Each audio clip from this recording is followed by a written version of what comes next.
I need some water. Sorry.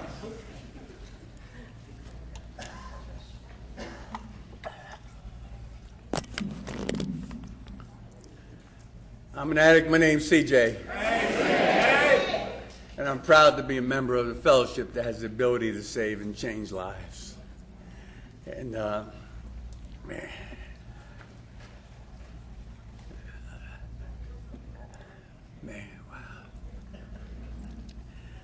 I'm as nervous as the first time I had sex.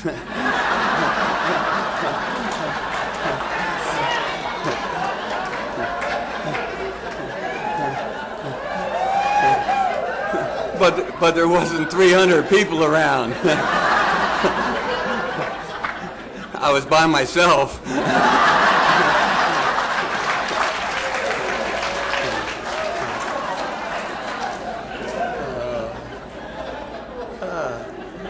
I see a few can relate.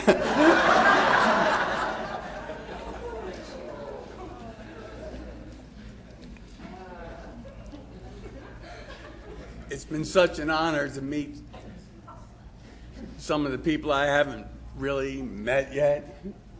You all in the front row here, a lot of you.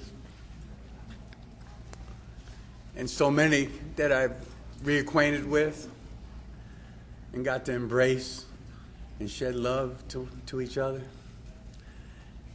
Even though sometimes we're far away, you know, people like Richard's heart's always right next to mine. And the hospitality, I mean, come on, man. Let's give this committee a round of applause.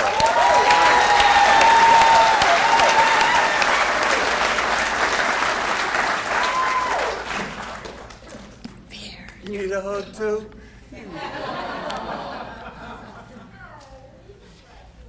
Thank you. Can you all hear me now? Yeah. Oh, okay. But Jimmy just told me, and he just said, CJ, I wish he could come up here and say it. It sounded so nice. You know? It's like so spiritual, you know? And words of elegance, you know? But it was something like, yo, dude. That's the East Coast version. And it's just be yourself. And let what Narcotics Anonymous has done for you shine through your heart. And speak the truth. And speak the truth. And that's my must today. I must tell the truth. Everybody had a must. I felt left out. You know? Yeah? Everybody you got 48 of them. You couldn't toss a bone, you know? Come on, Tim. But man, you know, it's been a nice, wonderful journey I've taken over these last 2 weeks. I went to the Arizona convention. Yeah, you rocked it. And in the Arizona convention, after I left there, I went on a journey. And I do this once a year where I take a 30-day road trip around the U.S. and usually the West Coast. And I drive on all the back roads. And I look at the beauty. And I look at my life. And I look at how Narcotics Anonymous has changed my life and blessed me with this gift. You know, I was a cardboard box bun. I was 129 pounds. I could windsurf on a Dorito.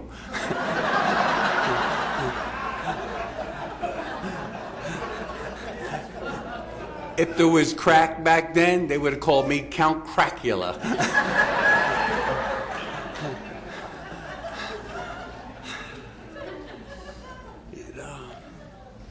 But I guess, let me tell you a little bit so you'll know a little bit more. And this is my using story.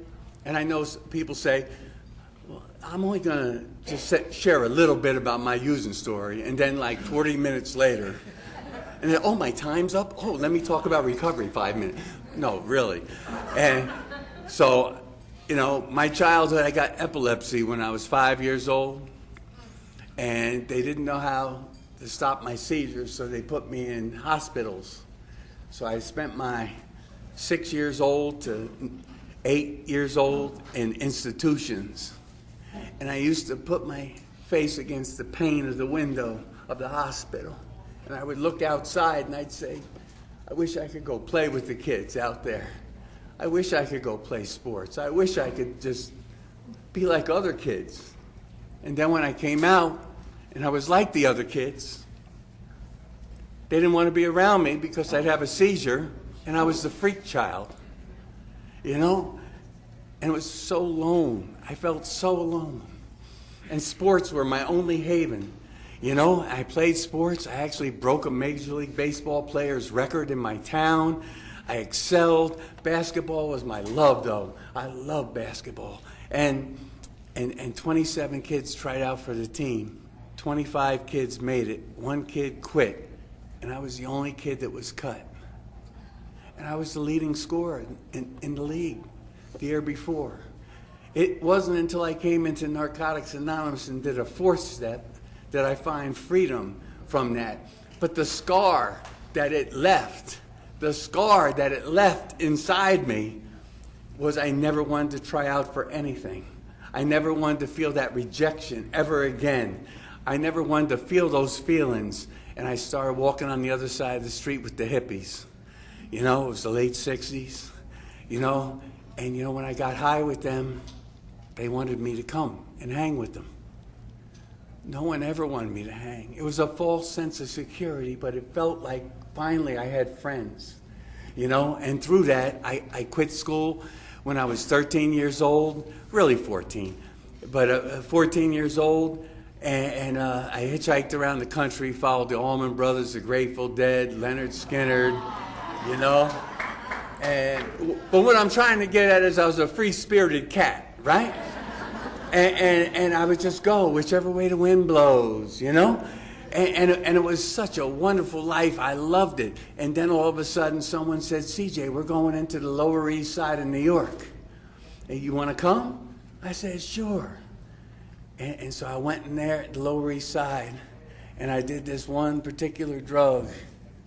And it brought me to living in a 4x4 block radius, had me selling my ass on the corner, picking crust out of the garbage can.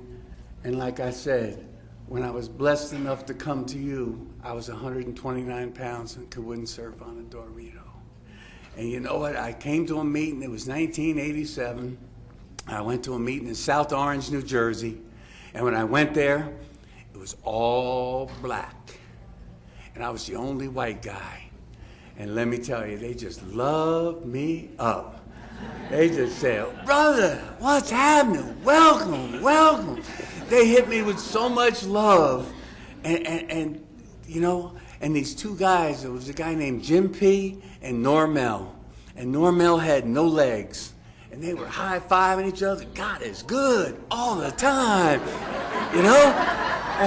And it was like I was in a Southern Baptist thing, you know? But they were alive. They were alive. Their spirits were alive. And you know what? Mine was dead. I didn't feel anything. I was hopeless. I was helpless. You know what it's like? You're empty, totally empty. And when I left that meeting, I just started crying because I knew that I could never have that peace, that happiness, that joy that these cats had. You know, but it was their smiles that brought me back to NA. And when I came back, you know, actually when I hit my bottom, let me get real honest, I hit a bottom and I just said, you know, I can't do this anymore. And you know, I had come to, someone else said it too. So I went into a facility, right? Checked in, and so you pay like $20,000 to find out that Narcotics Anonymous is free. When I already knew it was free. Nobody said I was as sharp as pencil in that. But for any of you newcomers, I want to tell you how I feel when I came to Narcotics Anonymous. But first, I'm going to tell you how I came to Narcotics Anonymous. And every time that I had my vehicle, you know, the car would be on automatic pilot, and it would stay on 22 to the Pulaski Highway to the Lower East Side. It was on automatic, and I remember when I got out of that facility, I was like, and my mother said, "You need any money?" I said, "No, Mom, no, don't give me no money," you know? And I'll never forget, I'm in that car, and I'm like, please, please, please turn. Please make the turn. And I turned, and I never forget, I drove around the meeting like 6 times because I was looking and I was scared to go in, you know? But I knew that my life... What are you doing, Tommy?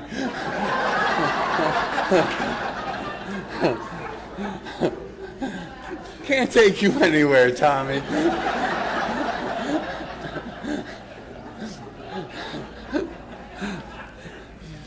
Everybody proceeded to go into the meeting. So I said, okay, now I feel safe. And so I walked into the meeting, and they said, is anybody new? And then I walked in, I said, is anybody new? And I said, my name's CJ, and I need help. And the whole meeting was about 20, 25 people. And they all proceeded to give me that simple hug that made all the difference in the world. Well, you see, all I had was a little spark, just a little bit of desire. That's all we need, is that little bit. Because experienced members are hopefully going to fan that little flame of desire you have so it can be a wrecking bowl of fire like I am today. Jimmy said, be you. And so, but, and you know what? After the meeting, they said, hey, CJ, you know, come with us to the diner. I said, I ain't got any money. They said, we didn't ask you if you had any money. We asked you to come to the diner. So they bought me a cheeseburger deluxe. And after picking crust out of the garbage can, that was like a filet mignon. And so I said to them, I said, how can I ever repay you? And they said, when you're able to, do for someone else what was done for you. And I would, right. And I always say, that was the most expensive fucking hamburger I ever had.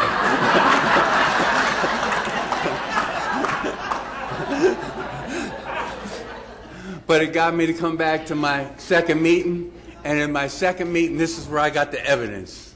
You know, I get there just a little bit late, and they're doing clean time countdown. And it's like, okay, does anyone have 1 year? Anyone have, they didn't have that 18-month yet. And then they said, does anyone have multiples of years clean? And this girl raised her hand. I was over back in the back there, and she was in the front over here. And she walked up, and I said, oh, my God, that's Trish. It was the same girl in the same shooting gallery I was in the Lower East Side. And here she was celebrating 2 years clean. And I known her as a conniving B-word. And you could just see the evidence of a spiritual awakening as a result of these steps in this chick, man. She was glowing. She was all about selflessly serving, getting involved, giving back the gift that was so freely given and everything. And I got with her after the meeting, and she said, CJ, for the next 2 weeks, I'm going to pick you up we live in the same town. I'm going to pick you up. I'm going to take you to meetings for the next 2 weeks. I'm going to plug you into this fellowship, tap you into this fellowship, plug you into all the people you need to know. And after my 2 weeks, my job is done. And I know some of you might be saying, I thought it's the men with the men, women with the women. But the book that I had and the book I read is the basic text. And the book says it's the therapeutic value of one act helping another is without parallel. Yeah. And I guess it's on my heart. So, and then I had about 22 years clean, 21 or 22, I had moved to Florida, and people know that, like, yo, H&I is my shit, you know. I love to go in and carry the message, you know. Yeah. Thank you, Warriors. And I love, so they heard on Facebook that I was coming to Jersey, and they said, you know, will you come and speak? I said, sure, it'd be an honor. So I go, and I'm going in there to speak. And I come in, and everybody's sitting down, not this may hardly, but there was like 20, 30 people. And then I walked down, and I sat down, and I turned around, and right where you're sitting is Trish R. She lost sight of the prize, and she relapsed, and there she was. And I said to her, thank you for giving me my life. Tell me when you're getting out. I'm going to pick you up. I'm going to take you to meetings. I'm going to plug you into everybody you need to know. That's right. And I'm going to do what you did for me. And she's 12 years clean now.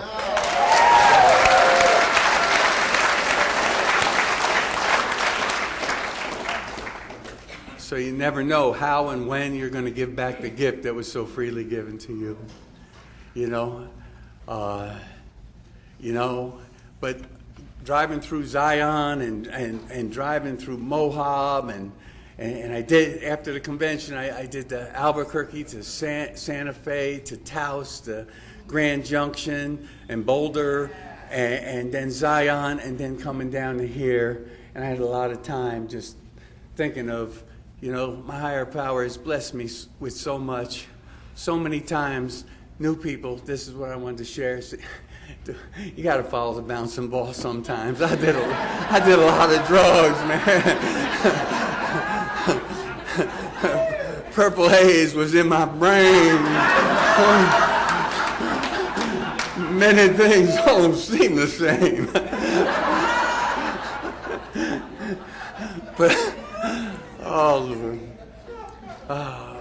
But when I came into this program, you know, you take a fish in a fishbowl, right? It's chilling, right? But you take the fish out of the fishbowl, and it starts flopping. It starts flopping because it doesn't know how to live outside its element. And I relate the way I feel to that fish when it's out of its element. You see, I didn't know how to live outside my element. My element was the streets. It was a 4x4. My vocabulary was yo, flacco, you know. What you got, you know. It was almost like we had sign language, you know.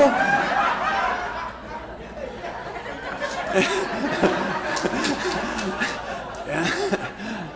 Oh man, you know. And you know what? But they said, you know, each time I'd go through whatever I was going through. This is what I love about Narcotics Anonymous. Where else can you come and hear the answer without asking the question? How many times have you come to a meeting and you just ain't got it in you? You ain't got the courage to share what you're going through. I know how you feel. I've been there. And then somebody will get up here at the podium and share what you can't share to let you know you're not alone, and then to give you the courage that you can come up here and share this.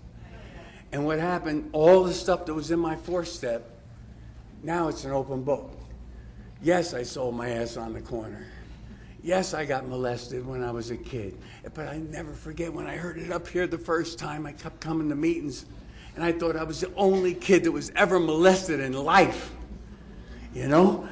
And coming here, and then I shared about when I was hitchhiking around the country for 13 years, a guy put a gun to my head and raped me. You know, all these things. Not being that my mother's in the hospital for 8 days. I didn't go see her once. Why? Because I was caught in a grip. You know, all these things, the shame and the guilt that I was able to free myself going to that 4-step. And there's other steps to mend that shit back together. And I'll talk about that. But like I said, I'm a bouncing ball. But, you know, a lot in New Jersey where we got clean. The sponsor of the sponsor of the sponsor of the sponsor had a thing where you did a step a year. That's his method of madness, you know? And that's what we did in Jersey. It was like the blind leading the blind leading the blind, you know? And I never forget this cat from San Diego. The man changed my life. He made me the man that I am today. His name is Ronnie G. And Ronnie G was this guy, he's an ex-Jersey guy, and in 1988 he came out to New Jersey, and his father was sick, and he went there to be by his side, and we hooked up, and we bonded, and everything, and he was just like, CJ, it's nuts, a step a year. You need to have a spiritual awakening as a result of these steps. And he was so wonderful, this man, that I asked him to be my sponsor. I said, I want to go further than this, you know? And God, I got so far ahead of myself, I forgot the beginning. I told you not to ask me to speak in the morning.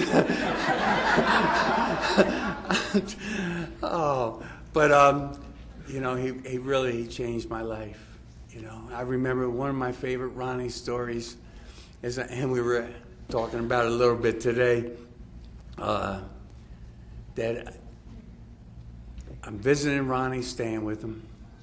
And if anyone knows Ronnie's very programmed, you know. You know, well, now that he has a Just for Today, he reads his Just for Today 3 times on the front porch.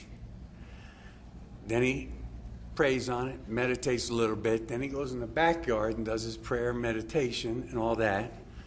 And then he goes from there into his garage to do his 45-minute workout. So we do his ritual, as I have adopted, and we go into his garage, or he goes into his garage to do his 45-minute workout while I sit there and feed my addiction, you know? And he comes out after doing his 45-minute workout and goes, 1, 2, 3, 4, 5, 6, 7 cigarette butts. He says, you ever think about giving them things up? I said, dude, I think of a lot of things, but that ain't one of them. I always say we can get the monkey off our back, but the circus is still in town. And he says, no, CJ, you probably have the same fear about giving up the cigarettes as giving up the drugs. And you had a total distorted perception of the truth. I said, what do you mean, Ronnie? Break it down. He said, CJ, you thought there was no life after drugs. And it was only after you gave up drugs you began to live. You need to have faith and trust in this love and power that can remove the obsession for you to use, can come into your life and remove the obsession for you to stop smoking. And he said, I'll say a prayer for you. I said, thank you, Ronnie. And I turned the corner and lit.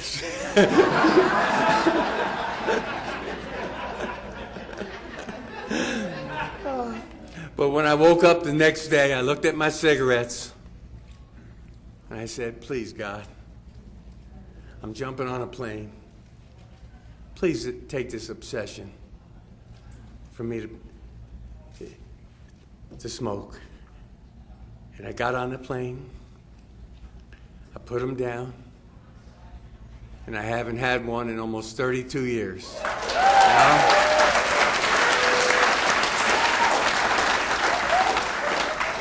People, how'd you do it? You want the magic? You want the secret? It's called the steps in Narcotics Anonymous. I surrendered in the first step with what was making my life unmanageable. And in the second step, if we act the way we always act, we're going to get what we always got. And if we get what we always got, we're going to feel the way we always felt. I didn't come in here to surrender to the disease of addiction, to kill myself with the disease of addiction.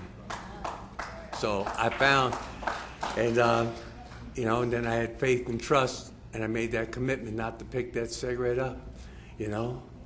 But when I got clean, I think it was the most miraculous time to ever get clean.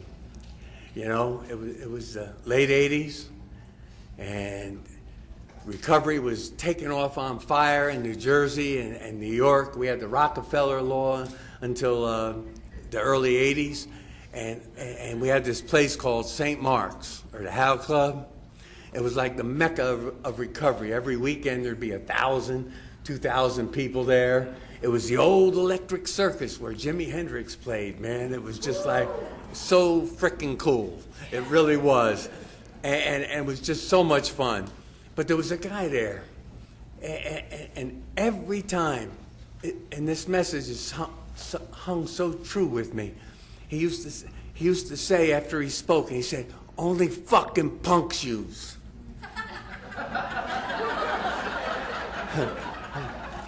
And he'd share, "Only fucking punks use." And one day I go up to him and I say, "Santos," I said, "isn't this program about love?" He said, "Yeah." I say, "Why you say only fucking punks use?" He said, "Listen, motherfucker."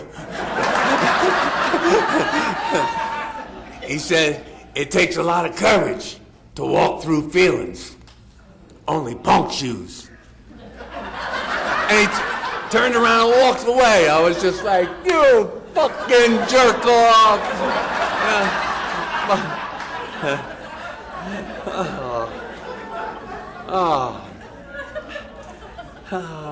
Let's see, I get Bahamas on my, okay.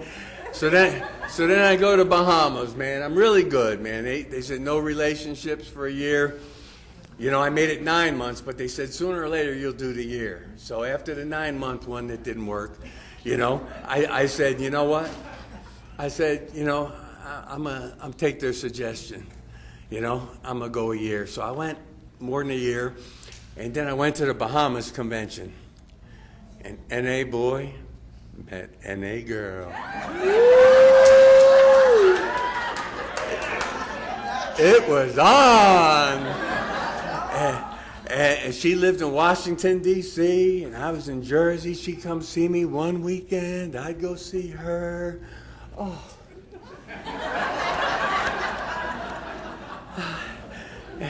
And all of a sudden, Dutch was my sponsor at the time.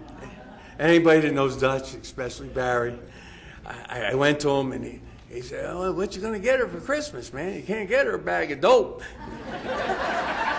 You gotta know Dutch. You gotta know Dutch. And I said, "No, well, I got us a trip to Hawaii." And he said, "Oh, yeah, that's nice. Okay." So I got us a nice trip to Hawaii. We go to Hawaii, lovey-dovey.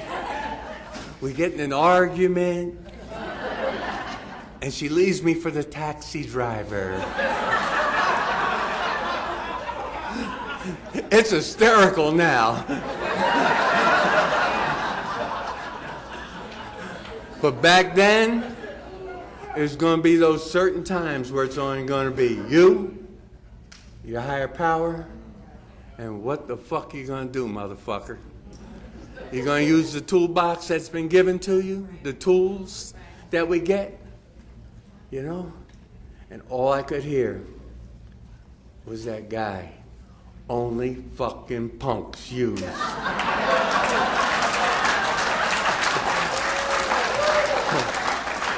I said, that motherfucker.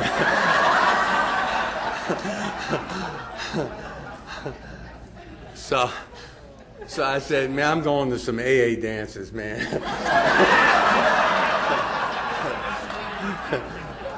The grass is greener on the other side, right? But I did. I met the most wonderful woman I've ever met in my recovery time. And we were together about a year. And we go back down to this place where we went on our first date. And she tells me, "You're going to be a daddy." And I had lost a child before the girl went and did what she had to do. And it broke my heart. And I always wanted a kid, you know? And I'm high-fiving everybody. Lost dreams awaken!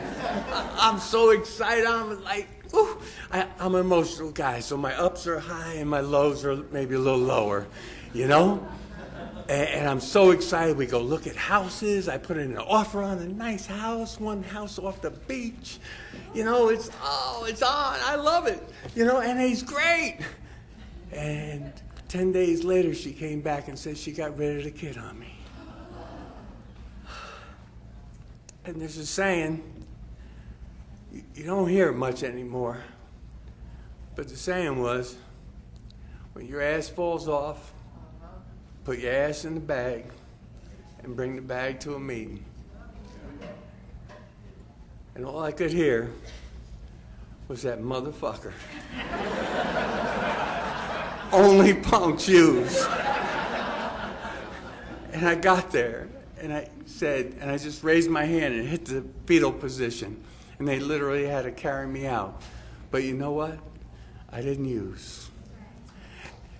It would be a disrespect to use after all my predecessors walked through so much and so many feelings and dealt with things to give me the hope to walk through that here it would be a disrespect to them. And as I walk through it, I see everything that I've walked through in life. I ended up being a vision of hope. So my higher power could utilize me to touch somebody else in whatever area that is. You know?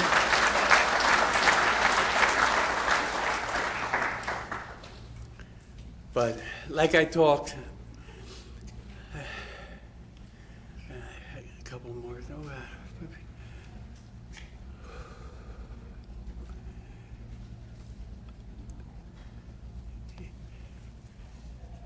In the third step, it talks about we make a decision to turn our will and our lives over to the care of God as we understood Him. In the 11th step, it talks about God's will and our will become one in an intuitive matter. How do we get there? We get there by doing the most loving thing that we can do for ourselves. And that's a fourth step. And the fourth step, as my friend Gil Lawson, who's passed away now, used to say, it's our blueprint to progress. It's our roadmap. And, you know, I got in there to get all those stuff up and out of me so more higher power could come into me. I had to get that molestation. I had to get that rape out of me. I had to get that not being there for my mother. I had to get all those things up and out of me, you know? And it's amazing because the first fourth step, I was like, oh, poor me, I was molested, you know, feel sorry for me. And my second fourth step was, how come I kept turning right to go by the guy's house that molested me instead of going left? In other words, I wasn't a victim. I was volunteering. The first time, maybe, but why did I keep walking? Because I wanted to be that. So really, as we keep working the steps, we get another layer deeper and get into that exact nature. That exact nature was all revolved around self-centered fear, either losing something I think I have or not getting what I think I want, you know? And the newfound humility that I find in the seventh step, you know, the defects are all revolved around fear, and the assets are all revolved around love.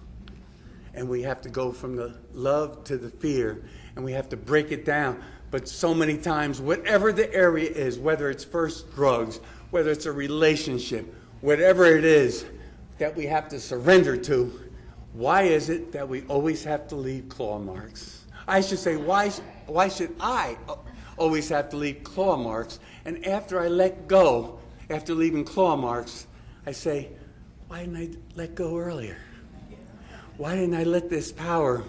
You see, everything we're going, when it feels like we're breaking down, we're really breaking through. We're breaking through to where a higher power is trying to take us.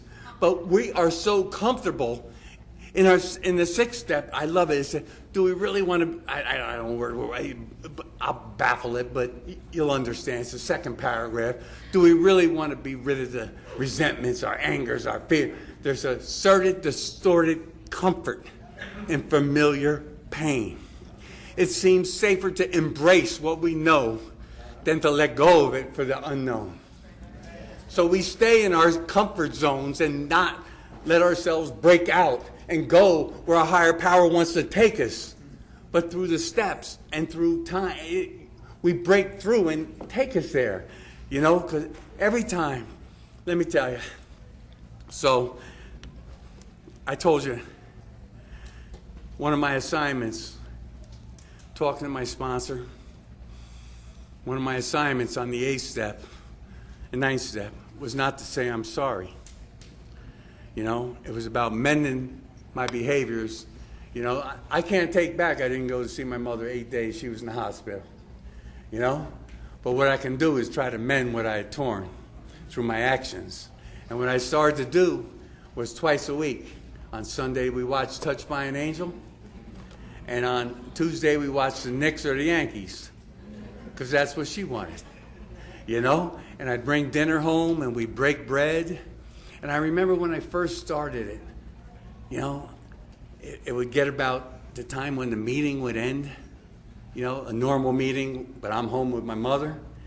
And I'd be like, I don't want to be here. I want to be with the gang, you know? You know, it was hard because I love being with you, but the responsible and the recovery thing was to stay there and mend. But after I had done it for 6 months or so, I look forward to Sunday and Tuesday, you know, and I can meet up with you all at any time, you know, and I started mending that. And after doing that for about a year and a half, my mother got diagnosed with cancer. And my father died 8 days after he got cancer. So I made a decision that I would have somebody run my business and that I would spend the rest of my life with my mother. And so I started, you know, just staying with her, taking her to doctor's appointments, doing everything. And you know how we always feel no matter what we do, it's never going to be enough. I don't know if anyone is on a men's list, you can't never do enough to make it right. And then one day, I'm sitting there and I'm laying in bed, rubbing my mother's bald head like she likes. And her friend Eileen comes walking in. And she says, Eileen, remember all those talks about how our sons would never be there for us? And the lady put her head down in shame. And my mother said, no, no, no. And she looked up at me and she says, don't worry. Your son will be there just like mine's there for me. And it's the times where God, the amends, and my gratitude for Narcotics Anonymous, I can't ever give back the moments you gave me with my mother.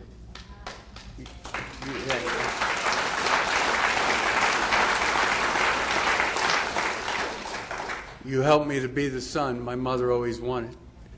And you guys keep teaching me to be the person my higher power wants me to be. You know? And, you know... And then I said to myself, you know, I got this house, I got all these things. I got all these things. People said these things would make me happy. You know, society. Get a house. Get a car. Get another house. Get another car. You know? I'd love to say get a boat, but I didn't get one. And see, I thought I owned these things, but when I really looked at it, they owned me. And the thing that brought me the most peace and the most happiness in life is when I traveled around, hitchhiked around the country for 13 years. And I said to myself, and I read this certain book, I ain't gonna mention it. I read a book, and I sold everything I own. I sold my business. I sold my house. I sold my warehouse. And, you know, for the last 24 years, I've been a free bird. In the last 11, I don't have a home. I just roam. And, hey, that might not be what you want to do, and I understand that, but we're each different, and it's the thing that was on my heart to do. And, you know, what I found out in my travels, right? This is so cool. It's like, in all our travels, I've been to 101 countries for Narcotics Anonymous, you know? And in that travel, I found out that Narcotics Anonymous is like the mafia. Wherever you go, you got family, right? And if you leave, you die. Right?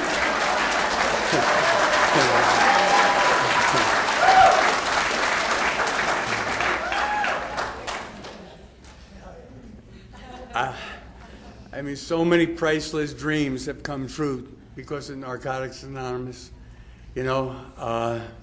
And one thing, I didn't act great, and I felt not good about my area and situations. When my mother died, I thought people should act differently. I thought they should call me, you know. And a lot of people just didn't know how to deal with death back then.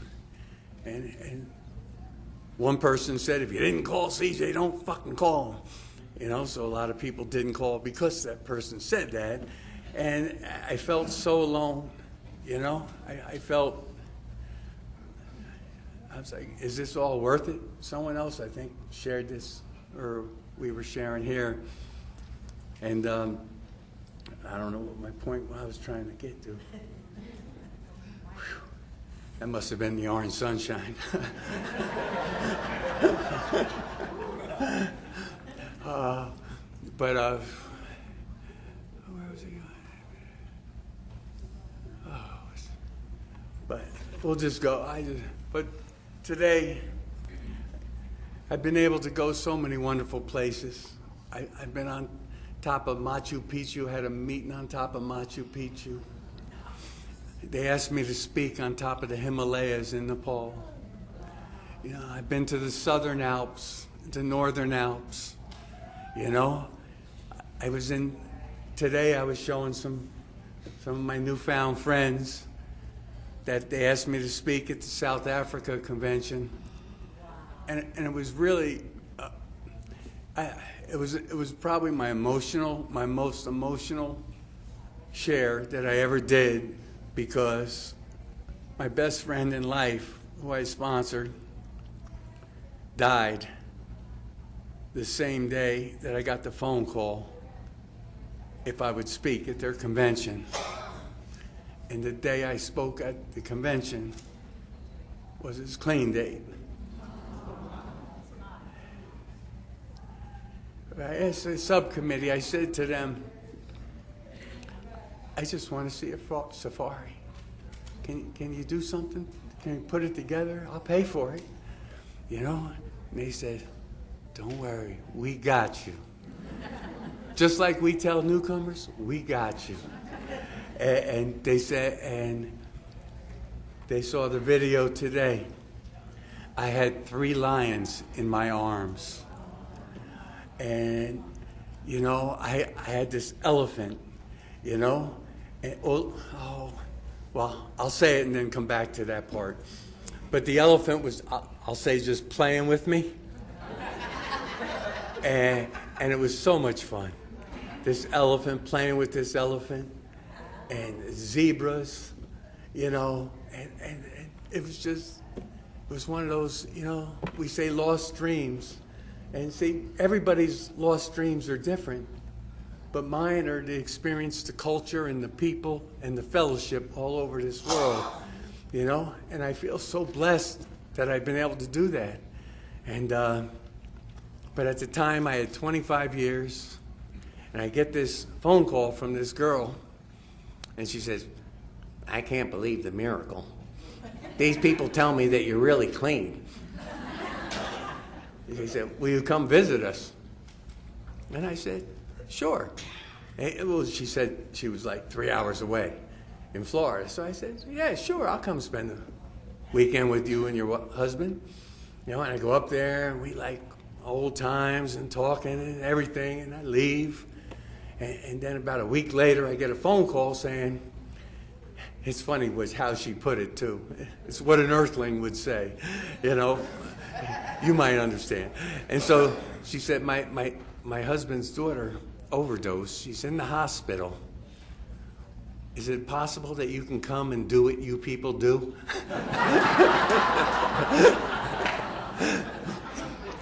And I said, no, it would be an honor, man. I'll be up there in 4 hours. You know, I drove up there, and as soon as I got up there, I was really sick, man. I hadn't taken a dump in like 8 days. No, hey, you'll understand why. And I got there, and I was sick, and I started feeling weaker and weaker and weaker and weaker. And I'll go tomorrow and talk to her. And I'm weaker. So all of a sudden, she gets me this stuff. They stick it in your butt, and they're supposed to, you know. And we go into Walmart. This will clean an elephant out. The guy behind the counter, I was like, good. and nothing happened.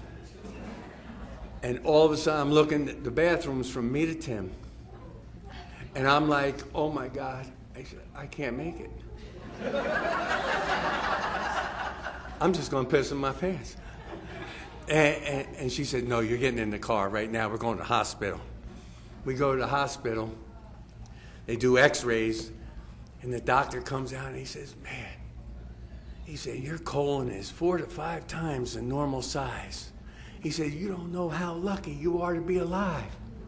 I just looked at him with a big-ass smile, and I said, no, I know exactly. You know? He ain't done with me, you know? And he says, we got to operate right now. You ain't got no time. I said, I got to make a phone call. So I knew Ronnie G wasn't on Facebook, and I needed a lot of love. So I called my buddy Dwight. I said, Dwight, tell Ronnie, tell everybody, I'm going in for this operation. Make sure you tell everybody I love them. I don't know if I'm coming out the other side or what, but just let everybody know I love them, and please send some prayers. And I hung up with him and went in, and when I woke up, they told me I had cancer, and I had a colostomy bag. Y'all told me I was always full of shit. Now I can't deny it. And I still have a colostomy bag, you know?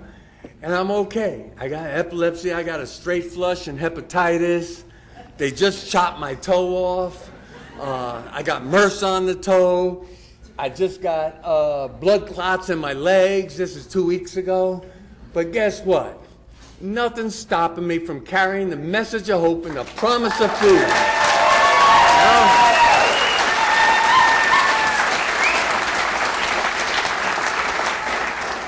Stop making excuses and live your life.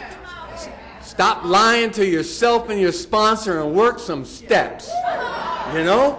Get busy. If you want freedom, get busy. If you want what we have, do what we do. That's it. You know, I remember coming in, and it's like, you know, some people, they say, oh, this program doesn't work. It's like, yo. I said, yo, motherfucker, it's not the fellowship, it's the fellow in the ship.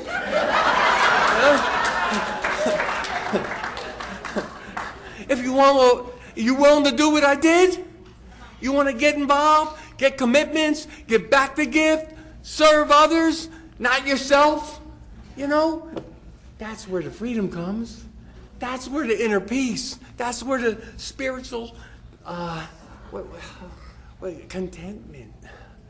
Man, when I get that spiritual contentment, when I'm aligned, oh, it's like a multiple orgasm, I swear.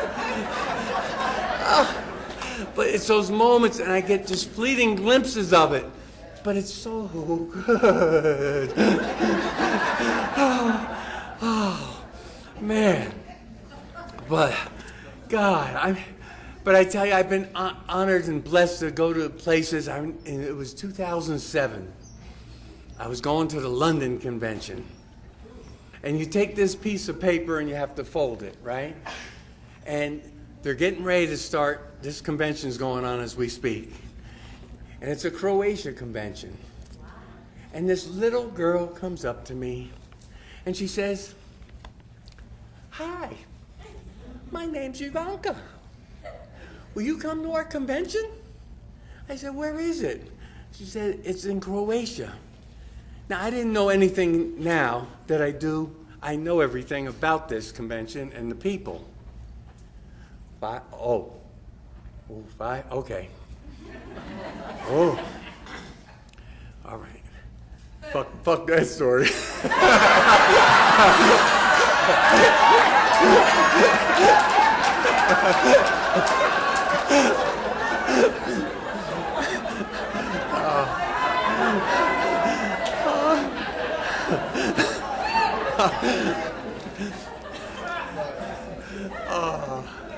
But hey, Jimmy Valvano, man, he passed away. Some might know him, and especially if they're a sports person, and he just said, you know, it's a full day when we can laugh, we can cry, and we can feel.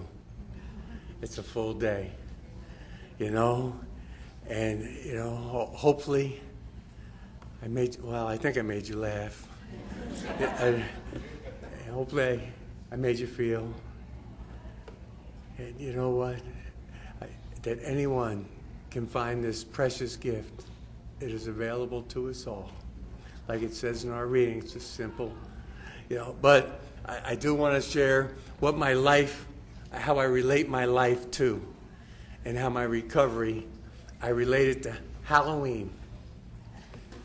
And this is my Halloween story. You know how after the meeting, moment of silence for the actor still suffers.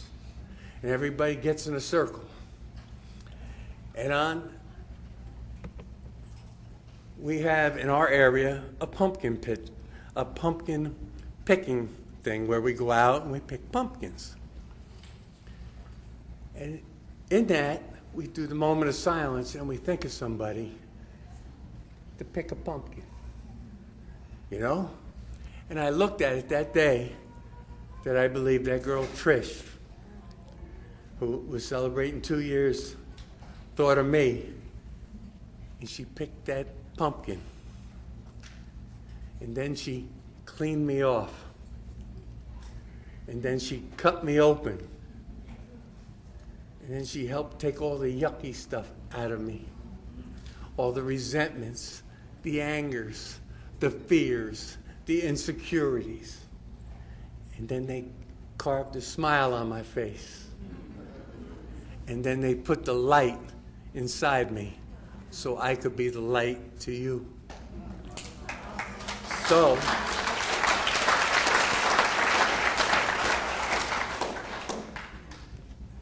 let us, newcomers, let us clean you up. Let us cut you open. Let us take all that yucky stuff out of you so you can find freedom. Let us put a smile on your face so we can put the light in you so you can be the light to others. Thank you for letting me share.